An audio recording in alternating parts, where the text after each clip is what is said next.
Hello and welcome back to another Mudra Stamps YouTube video. My name is Archisha Mukherjee and today I will be teaching you 4 methods for easy watercoloring. Let us start with the easiest of all, that is the direct to paper technique.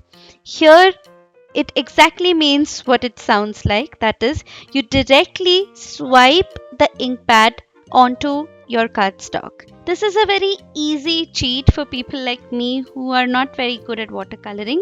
It gives a very organic watercoloring finish. However, we have not even touched the water brush here. I am using the Mudra My premium dye ink pads for this technique. I have just used 4 colors. The 4 shades are mentioned on your screen. Now, before I do any kind of stamping on this, I would like to dry all of that ink because it is dye ink, right? Dye inks take longer time to dry. So to fasten that process, I just used my heat gun. I am using a stamping platform. You can just use an acrylic block, but I'm not very good with acrylic blocks, so the stamping tool. For the sentiment, I am using the Mudra Stamps 3x2 Stay Home Clear Stamp Set. I love the font of this particular stamp set.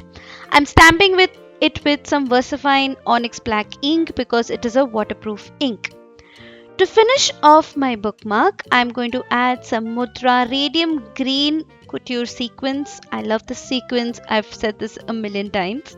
The last step remaining is to punch in a hole and thread in some twine. I'm using this bright yellow twine to marry the colors that I've already used on my bookmark. I'm doing a very simple loop. It's pretty self-explanatory in this video. The only extra thing that I'm going to do is I'm going to tie a simple knot at the end of those strings so that my bookmark doesn't get very messy.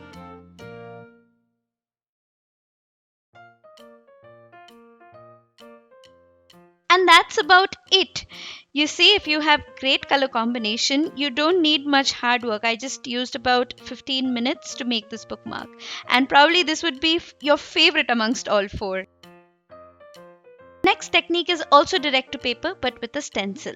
For this particular bookmark, I'm using the Mudra Quarterfoil pattern 6x6 stencil. When I started the direct ink to paper technique along with the stencil, it did not work out. As you can see, I tried over there. There are some splotches. That was my failed trial. It did not work. What extra needs to be done here is you need to create a base by doing some ink blending. You can use a blending foam. I used a blending brush over here. Once that base is created, you need to reapply the direct ink to paper technique. So as you can see, I first blended a base with the lemon yellow color, and now I am applying the same technique as technique 1, that is direct ink to paper. Again, we are cheating, not using any watercolor brushes, but the look it gives is of a very vintagey watercolor look where you can see the splotches of ink here and there, but only we know that we've not even lifted that brush. The bittersweet moment of reveal. I'm pretty happy with that. Since the background of this bookmark has so many textures and details, I'm going to keep the sentiment pretty simple. So I'm referring my Chipzebs by Mudra called the COVID Elements. It says stay strong, and I don't want the attention to be taken away from that beautiful background. So I'm keeping the sentiment pretty simple. Again, using the same looping method that I used in my previous bookmark as well.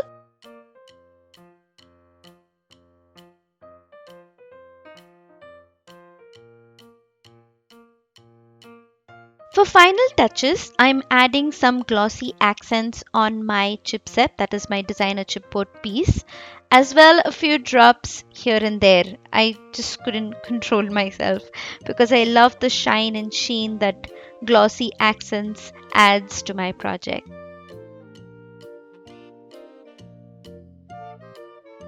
And we have completed the second quick and easy bookmark for today. Another super easy technique is stripes. This technique is one level more complex than the previous two just because we'll be using a water brush or paint brush like actual painters. Apart from that, it is as easy as it sounds. We will be squishing some ink onto our mat. I'm using a glass mat here and I've directly got my ink onto my mat. We're using a water brush pen. I don't know exactly what is it called. It has water in its barrel and if I squish it, water comes out. All I am doing here is collecting my dye ink with my watercolor pen and making stripes. And it does not have to be straight. I am someone who cannot make straight lines unless I have a ruler. And you can see I'm making wonky lines. It's not perfect. And that is the entire idea. It is supposed to give you a watercolor look, and watercolor is not about straight lines all the time. The only thing that really matters is you think about your color combination. Doing some multitasking there. Again, like my first card, I'm going to heat dry this particular bookmark because it's dye ink, it's wet.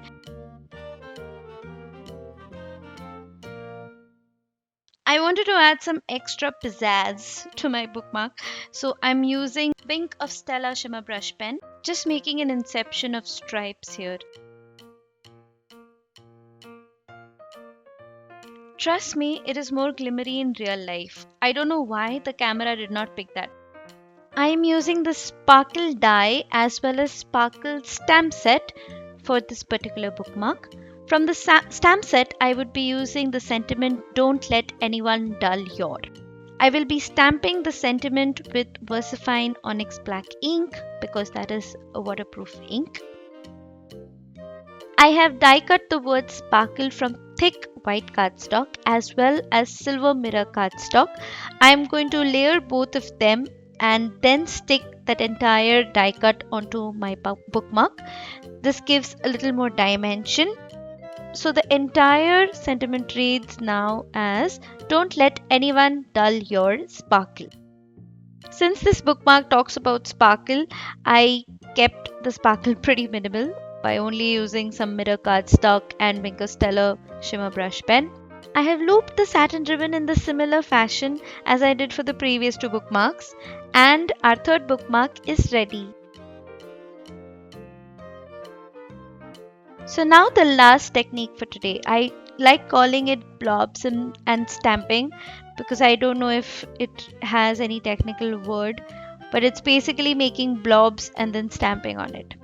For this, I'm using a very fall and autumn like color combination. I don't know if you'll really trust me, but I saw this color combination in a dream a few nights back and I made a note of that, and I wanted to use this color combination on one of my bookmarks. So the very basics of this technique is making random amoeba like shapes with your brush pen. I'm starting with yellow because that is a lighter color, and I always tend to mix the dark colors into the lighter colors and make a mess. So I started with the lighter colors. After yellow, I'm going to transition into Tangerine Orange. And what you see is I'm basically making random shapes, camouflage shapes, you can call them amoeba shapes, or blobs like I call them. The key to succeed in this technique is to not give up. After I finish with this ruby red, you will see I will go ahead and add some cocoa brown. And with cocoa brown, it actually started looking like poop. It looked like a pathetic painting which should be just stopped and thrown. But don't do that. Keep going. Once you've finished with all your colors, use some water to blend in those sharper edges to soften them up, and once the cardstock dries, it all organically mixes into each other. So basically water does its work and its wonders. I'm using the leaves from Doodled Elements stamp set to play along with that autumn feel and fall theme for this bookmark. There are two leaves in this particular stamp set. One is of a bigger size, one is of a mini size, and I'm just stamping the leaves on the edges using some VersaFine Onyx Black ink. And if you notice, I'm doing some partial stamping, that is only half of the leaf is onto the paper. Now here is where I make the mistake. While peeling out my washi tape, I also accidentally pulled up some paint. But not to worry, I went ahead and just trimmed off those edges. For my sentiment, I'm using the Blooms Within 3x2 stamp set by Mudra. I will be stamping this again with some VersaFine Onyx black ink onto some white cardstock. After stamping it, I'm going to dry it out well because I want to die cut this out. I am die cutting this into an oval shape. This is a random oval stitch die that I have. Once I have die cut my sentiment, I'm going to use some foam tape and stick it directly onto my bookmark. For some reason, the bookmark did not appear enough autumn-like to me. So what I decided to do is to go ahead and add some random splotches of gold paint onto my bookmark. So here I am forcibly adding some drops, and now I am just splattering some paint onto my bookmark. Splattering gold paint always adds more texture and shine to your projects. Now the only thing remaining is to thread in some baker's twine. I'm using some red and white baker's twine which goes with the fall theme. Those are all the 4 techniques for today. I would really like to thank you for bearing my non-manicured fingers and really poorly painted nails. But I hope you'll like these techniques and you'll try them out yourself. As always, more information available about the September Play with Watercolor Challenge in the description box down below. You will also find the links to all the products in the description box. Do visit www.mudrastamps.in for more. You can also follow me on Instagram at kg.school. Bye!